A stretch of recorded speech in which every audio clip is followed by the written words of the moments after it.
Primeira Epístola de Pedro, capítulo 1, versos 22 a 25. Primeira Epístola de Pedro, capítulo 1, versos 22 a 25. Eu lerei e os irmãos acompanharão silenciosamente a leitura que farei. Diz o seguinte o texto sagrado: tendo purificado a vossa alma pela vossa obediência à verdade, tendo em vista o amor fraternal não fingido, amai-vos de coração uns aos outros ardentemente, pois fostes regenerados não de semente corruptível, mas de incorruptível, mediante a palavra de Deus, a qual vive e é permanente. Pois toda a carne é como a erva, e toda a sua glória como a flor da erva. Seca-se a erva e cai a sua flor. A palavra do Senhor, porém, permanece eternamente. Ora, esta é a palavra que vos foi evangelizada. Vamos curvar as nossas frontes, orar ao Senhor, pedindo a bênção da iluminação. Eu peço ao reverendo Felipe Fontes para nos dirigir a Deus nesta oração.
Amém, Senhor Deus. Depois que os cientistas descobriram que a molécula de DNA é responsável pela informação genética de uma pessoa, depois que eles descobriram que é no DNA que toda informação genética de um organismo é armazenada e transmitida para os seus descendentes, o exame de DNA tem sido usado para apontar a veracidade dos laços entre filhos, mães e pais. Então, o DNA determina os vínculos de uma família biológica. E assim, como o nascimento biológico cria um vínculo biológico entre as pessoas, vínculo este que pode ser atestado pelo exame de DNA, assim também o novo nascimento cria um vínculo espiritual entre as pessoas nascidas de novo. E é sobre este vínculo e sobre as implicações deste vínculo que Pedro trata neste texto que acabamos de ler. Este texto possui dois aspectos: um aspecto indicativo e um aspecto imperativo. Ou seja, Pedro aqui faz um apelo baseado em uma constatação. Ele faz constatações e depois, com base nestas constatações, ele dá ordens, ele faz apelo. Então, olhemos o primeiro aspecto, o aspecto indicativo. Olhemos quais são as constatações, quais são as revelações que o Senhor Deus nos traz aqui através do apóstolo Pedro. Analisemos o versículo 22, mais precisamente a primeira parte do verso 22. Diz o seguinte: tendo purificado a vossa alma pela obediência à verdade, tendo em vista o amor fraternal não fingido. Tendo purificado a vossa alma. A respeito de que Pedro está falando aqui? Que purificação é esta? Eu creio que o verso seguinte nos ajuda a responder esta pergunta. Porque no verso seguinte o apóstolo Pedro fala do mesmo conceito, usando uma linguagem diferente.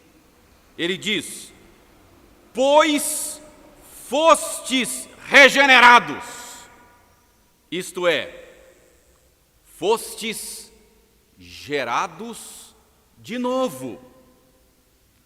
Então, a purificação da qual Pedro fala aqui é o novo nascimento, é a regeneração, é o nascer de novo.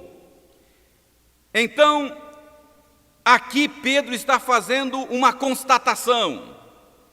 Ele está dizendo aos seus leitores mais ou menos o seguinte: vocês tiveram a alma de vocês purificada quando vocês atenderam à verdade do Evangelho que foi anunciado, que foi pregado a vocês.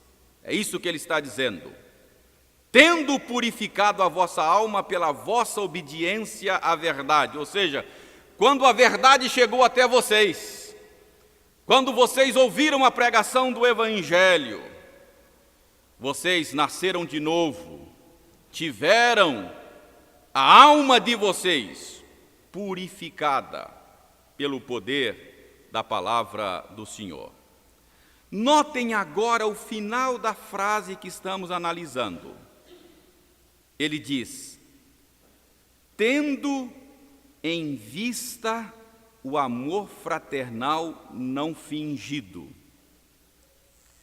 Pedro então está dizendo que quando Deus salvou os seus leitores, fazendo-os nascer de novo, o Senhor Deus tinha em vista, tendo em vista, o amor fraternal não fingido.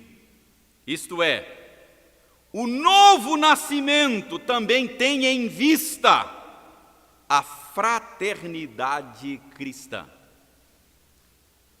Em outras palavras, assim como o nascimento biológico nos introduz numa família biológica, assim também o novo nascimento, o nascimento espiritual, nos introduz numa família espiritual, da qual Jesus Cristo é o irmão mais velho. Nós lemos um texto durante a ordem litúrgica, Romanos 8, no verso 29, diz que aos que de antemão conheceu, também os predestinou para serem conforme a imagem de seu Filho, a fim de que ele, isto é, seu Filho Jesus, seja o primogênito entre muitos irmãos. Ou seja, Jesus é o primogênito, é o irmão mais velho desta família de Deus. Então, quando nascemos de novo, somos introduzidos numa família espiritual. Lá em Mateus capítulo 12, nós temos o registro de que certa vez Jesus ensinava e alguém disse a ele: a tua mãe e os teus irmãos estão lá fora e querem falar-te. Porém, Jesus respondeu, verso 48 de Mateus 12, aqueles que lhe trouxera o aviso: quem é minha mãe e quem são meus irmãos? E estendendo a mão para os discípulos, disse: eis minha mãe e meus irmãos, porque qualquer que fizer a vontade de meu Pai Celeste, esse é meu irmão, irmã e mãe. Então, o novo nascimento nos introduz na fraternidade cristã. O novo nascimento nos introduz na família de Deus. Certa vez Jesus disse aos seus discípulos que haviam deixado tudo para segui-lo. Isso foi logo depois daquela conversa com o jovem rico. Jesus disse a eles que aqueles que deixaram pai, mãe, bens para seguir a Jesus, haveria de receber 100 vezes mais pais, mães, irmãos. Então, o novo nascimento nos introduz na família de Deus.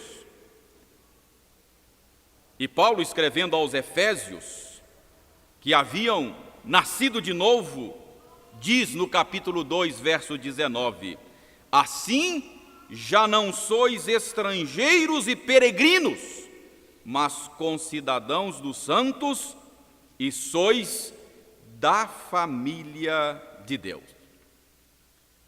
Então, esta é a constatação que Pedro faz aqui. Assim como o nascimento biológico nos introduz numa família biológica, e nós temos vínculos com os demais membros desta família, assim também o novo nascimento, o nascimento espiritual, nos introduz na família de Deus. E nós temos vínculos com os demais membros dessa família espiritual.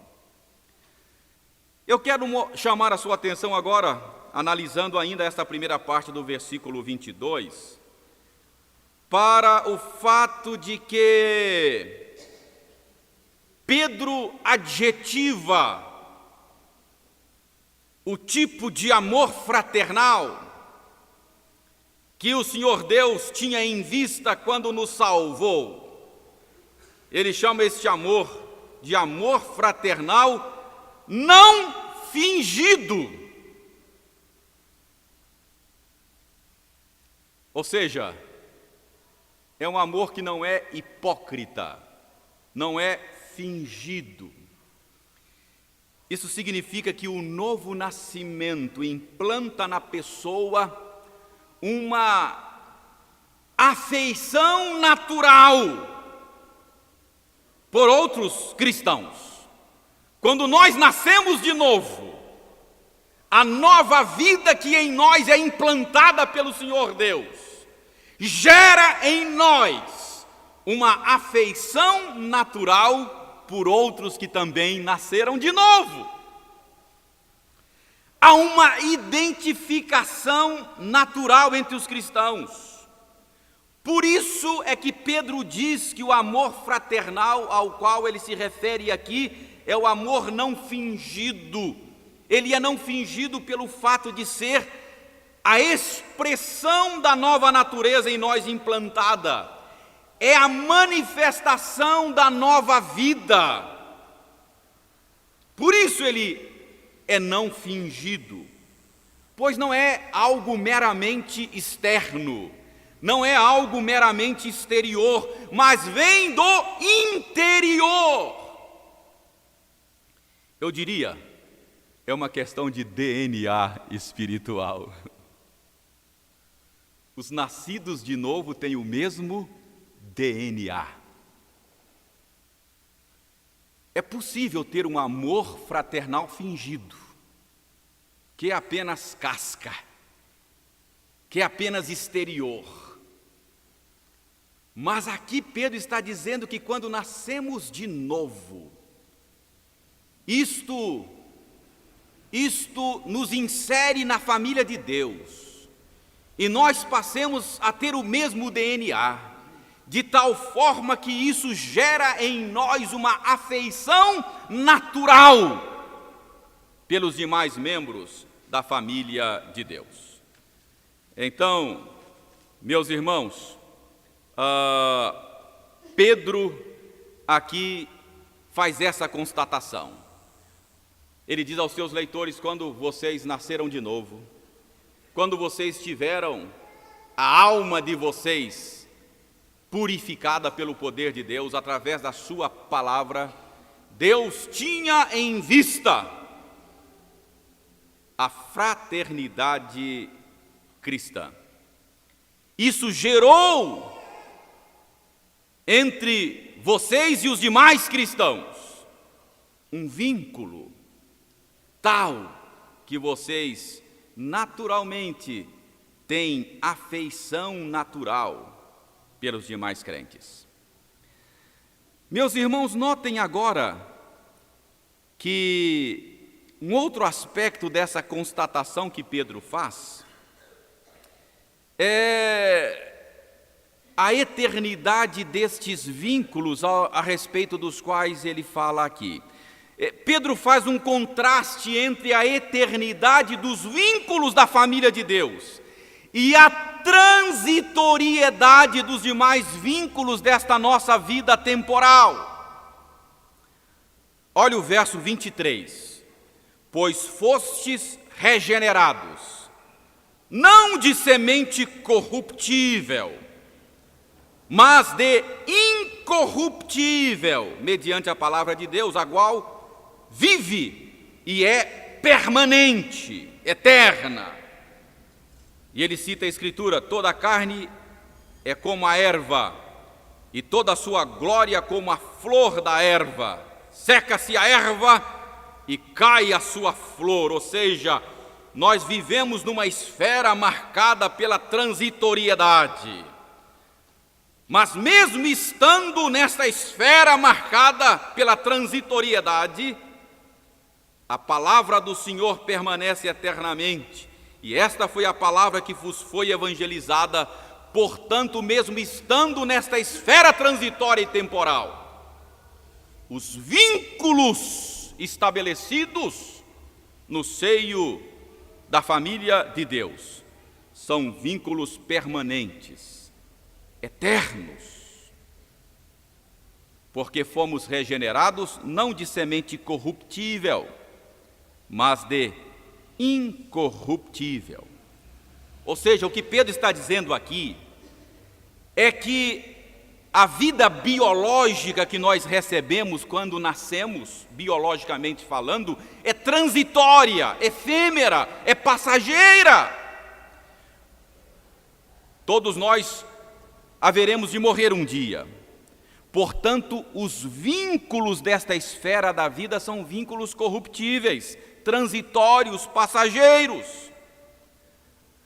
Mas em contraste com isto, ele mostra que a vida que é implantada em nós, no novo nascimento, pelo Espírito, mediante a palavra de Deus, é uma vida eterna, é uma vida incorruptível. E, portanto, os laços criados pelo novo nascimento são laços eternos, incorruptíveis.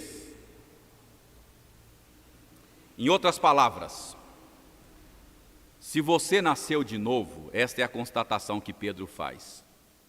Você foi inserido na fraternidade cristã. Você tornou-se membro da família de Deus.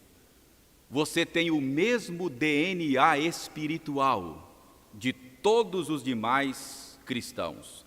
Você está ligado a eles de uma maneira inquestionável, inevitável, inseparável.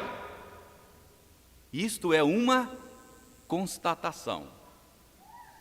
Quer você queira, quer você não queira, isso acontece. Quer você creia, quer você não creia, isto acontece. Eu espero que você creia nisso, porque isto é a palavra de Deus. É isso que Pedro está dizendo. Quando nascemos de novo, somos inseridos na fraternidade cristã, nos tornamos membros da família de Deus, passamos a ter o mesmo DNA espiritual, estamos envolvidos em vínculos incorruptíveis, inquebráveis, eternos, inevitáveis, inseparáveis. Então, esta é a constatação que Pedro faz aqui. Depois de fazer esta constatação, e com base nela, Pedro dá uma ordem. Pedro faz um apelo. Qual é o apelo? Amai-vos de coração uns aos outros ardentemente. Está aí na segunda parte do verso 22. Ou seja, considerando a realidade da fraternidade cristã, considerando o fato de que estamos inseparável e eternamente unidos uns aos outros, considerando os vínculos estabelecidos entre nós, nós somos desafiados, encorajados, ordenados a amar de coração e ardentemente uns aos outros. Amar de coração, o que significa isso?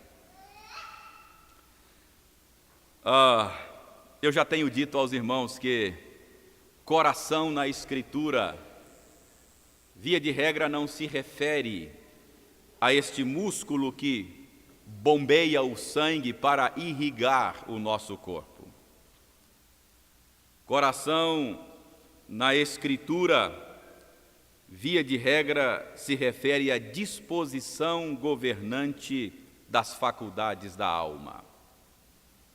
Ou seja, coração é alguma coisa, segundo a antropologia bíblica, que governa a nossa faculdade intelectiva, a nossa faculdade emotiva, a nossa faculdade volitiva.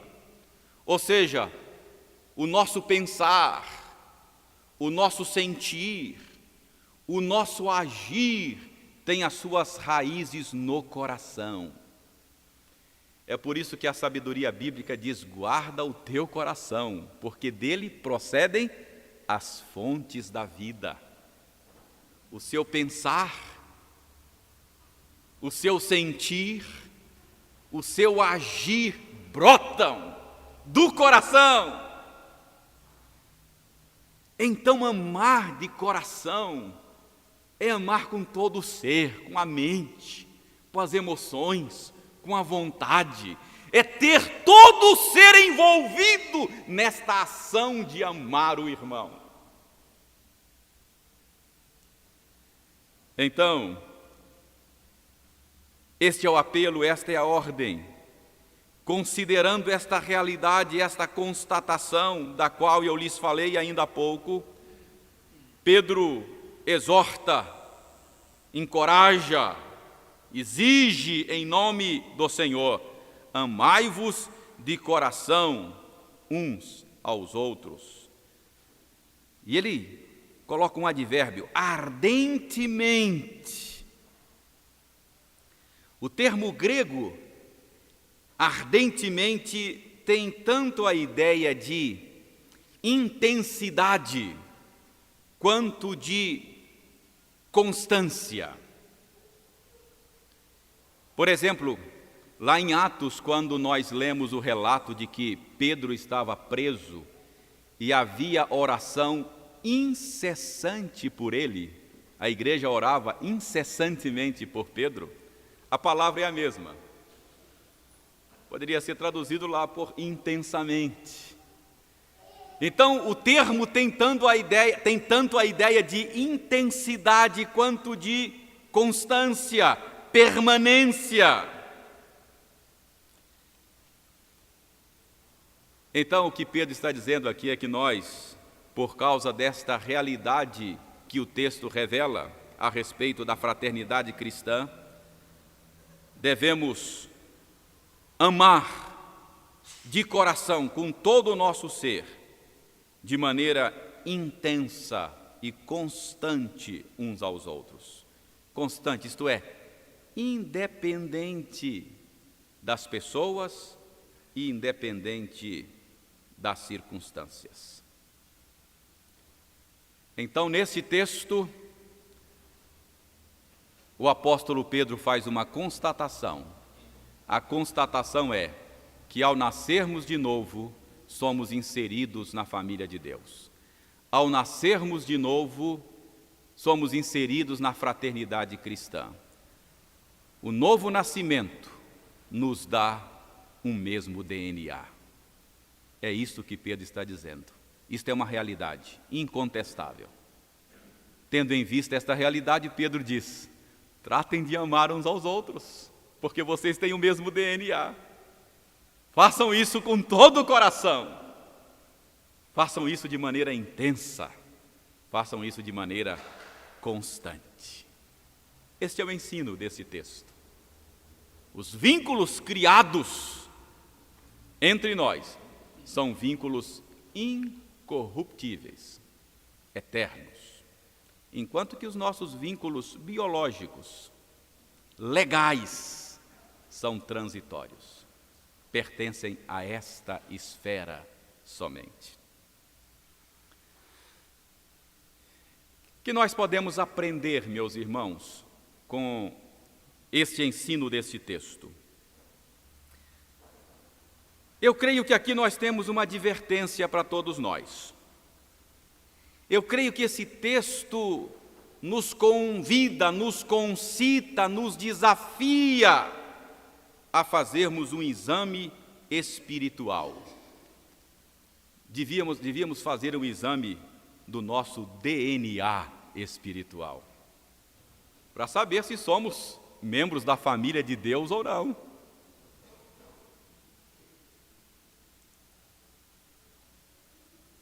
Francis Schaeffer, um grande pensador cristão, disse que o amor é a marca distintiva do crente. Ele está correto, porque João disse: nós sabemos que passamos da morte para a vida, isto é, sabemos que já nascemos de novo, porque amamos os irmãos. Aquele que não ama os outros crentes permanece na morte. Faça um exame do seu DNA espiritual para saber se você pertence a essa família. Você ama os outros crentes?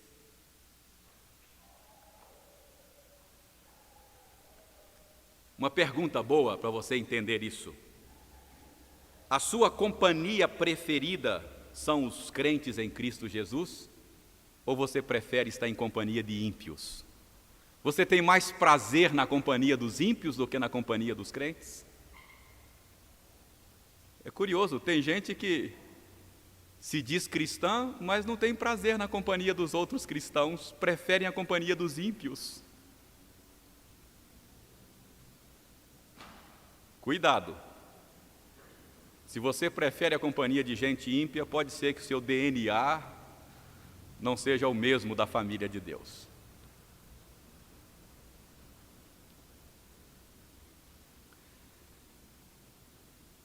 Além dessa advertência, este ensino traz um bendito encorajamento para o amor fraternal, para que amemos os irmãos. Esta passagem nos ensina que amar o irmão em Cristo é viver de maneira natural, é agir de acordo com a nossa nova natureza. Preste atenção, quando alguém não ama o seu irmão biológico, como é que você fala? Esse sujeito é desnaturado, não é assim que a gente fala? Ele é desnaturado. Ele age contra a natureza. Porque o natural é que nós tenhamos afeições ou afeição pelo irmão biológico.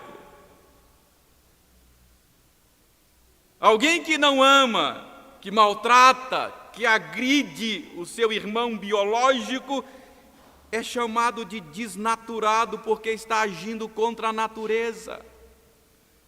Nós temos visto na mídia filhos matando o pai e a gente fica, é um desnaturado.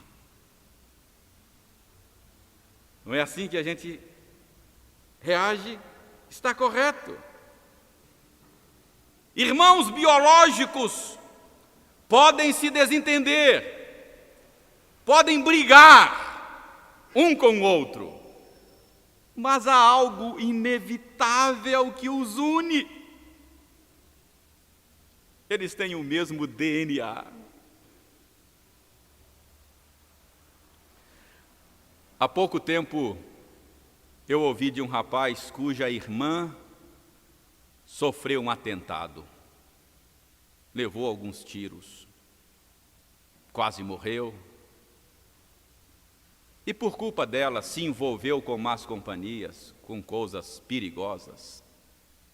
E o irmão falava da culpa da irmã, reconhecia a culpa dela. Mas ao mesmo tempo ele dizia, ela é minha irmã. Ela é minha irmã. Ou seja, havia algo nele que ligava ele a ela, que era inevitável. Ele dizia, eu sei, ela é culpada, se envolveu com coisas que não prestam, com más companhias.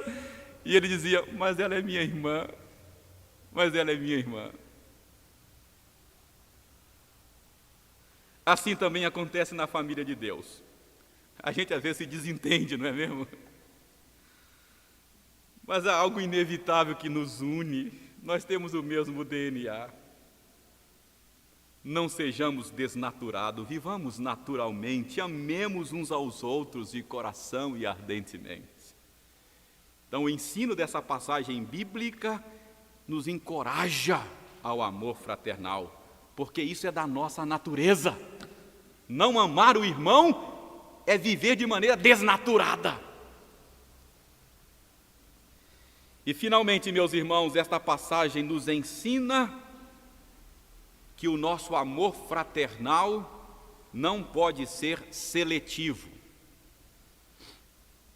Amai-vos intensamente, isto é, constantemente, uns aos outros. É um amor constante, independente das circunstâncias, independente das pessoas. O amor fraternal não é e não pode ser um amor seletivo, ou seja, nenhum irmão está excluído deste amor.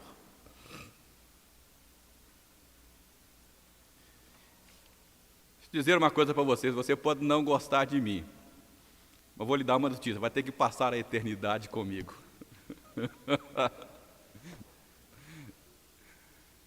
Que coisa! São vínculos inquebráveis.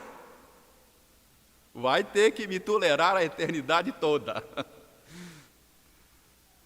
É isso que ele está dizendo aqui. Nenhum irmão pode estar excluído, não posso escolher, eu amo esse, mas não amo aquele, amo esse, não amo aquele outro. Não pode. É impossível. Não é assim que acontece na família biológica? Eu tenho 6 irmãos.